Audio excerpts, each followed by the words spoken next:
Good morning, everyone, to all of you. Welcome to Dwarika classes. Today I will teach you the topic is tense. आज हम लोग tense के बारे में पढ़ेंगे. टेंस होता क्या है?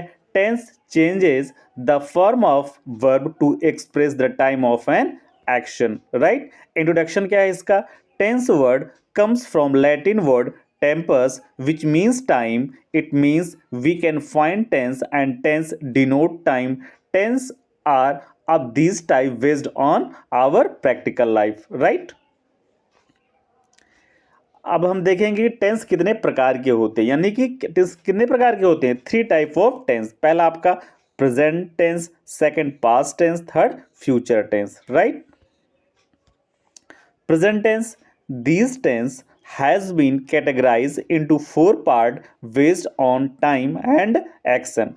पहला कौन सा हो जाएगा? पहला simple present tense, second present continuous tense, third present perfect tense, fourth present perfect continuous tense. Right?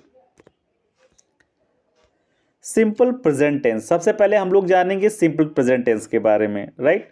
इसका स्ट्रक्चर क्या है? सिंपल प्रेजेंट टेंस में उसमें भी क्या जानेंगे? अफर्मेटिव सेंटेंस, यानी कि simple sentence like as a साधारण वाक्य. राइट? जिसमें उसका स्ट्रक्चर क्या होगा? सब्जेक्ट होगा प्लस वर्ब होगा, फिर क्या होगी? वही वर्ब कैसी होगी? वर्ब की फर्स्ट फॉर्म होगी प्लस यस या ईएस, वर्ब के लास्ट में यस या ईएस होगा. उसके बाद क्या होगा? ऑब्जेक्ट होगा. राइट? फिर निगेटिव सेंटेंस कैसे बनाएंगे इसका? सब्जेक्ट प्लस डू नॉट या डज नॉट, फिर वर्ब की फर्स्ट फॉर्म, उसके बाद ऑब्जेक्ट ऐड करेंगे. राइट? इंट्रोगेटिव क्या होगा? डू डज पहले होगा, डू होगा तो डज होगा अकॉर्डिंग टू सब्जेक्ट. अगर सब्जेक्ट प्लूरल है तो डू का यूज करेंगे, सब्जेक्ट सिंगुलर है तो डज का यूज करेंगे, उसके बाद सब्जेक्ट, उसके बाद वर्ब की फर्स्ट फॉर्म, फिर ऑब्जेक्ट का यूज करेंगे. इस तरह हमारा इंट्रोगेटिव सेंटेंस बनकर तैयार हो जाएगा. राइट?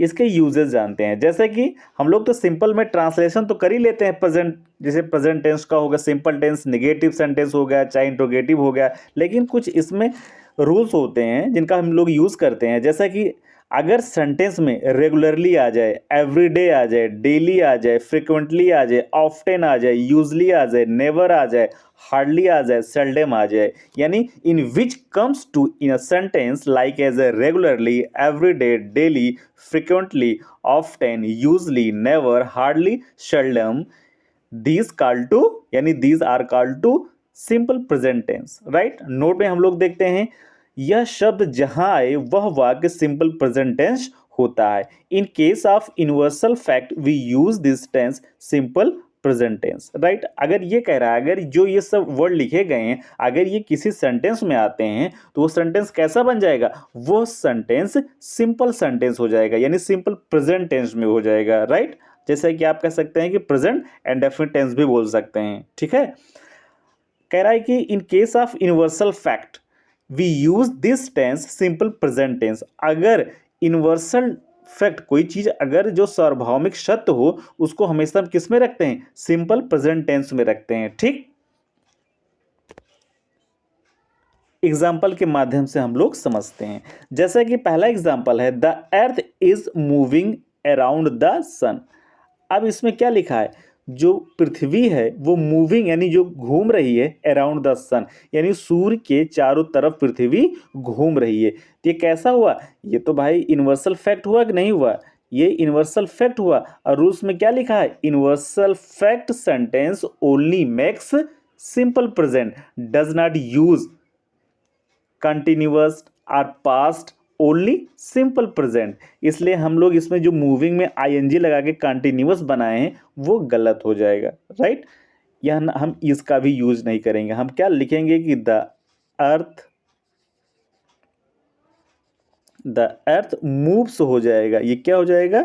ये मूव्स हो जाएगा अराउंड द सन, यानी कि पृथ्वी हमारी, यानी द अर्थ मूव्स, यानी पृथ्वी मूव्स करती है, घूमती है सूर्य के चारों तरफ. राइट? यानी कि कोई भी यूनिवर्सल फैक्ट सेंटेंस हो या बातें हो तो हमेशा उसको प्रेजेंट इंडेफिनिट टेंस यानी सिंपल प्रेजेंट टेंस में रखते हैं.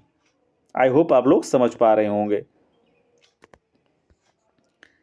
सेकेंड एग्जाम्पल देखते हैं. ही फ्रिक्वेंटली, क्या लिखा है? ही फ्रिक्वेंटली आस्क, क्या लिखा है?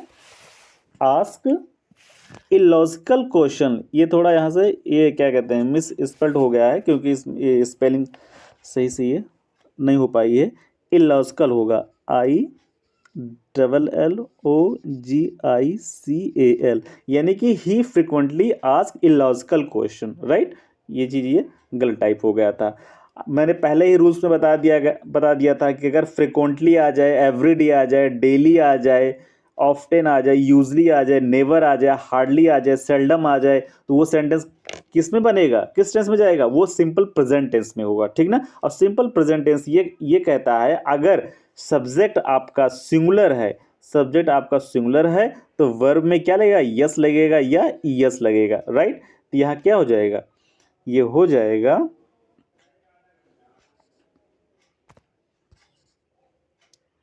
इसको इरेज कर दें पहले। यहाँ क्या हो जाएगा, ये जो आस्क आप देख रहे हैं, यहाँ आस्क तो लिखेंगे ही, लेकिन उसमें क्या लगा देंगे, यस लगा देंगे, ठीक ना। He frequently ask illogical question, right, illogical question, ठीक है। अब ये सेंटेंस आपका सही हो गया। वीडियो देखने के लिए बहुत बहुत धन्यवाद। Thank you.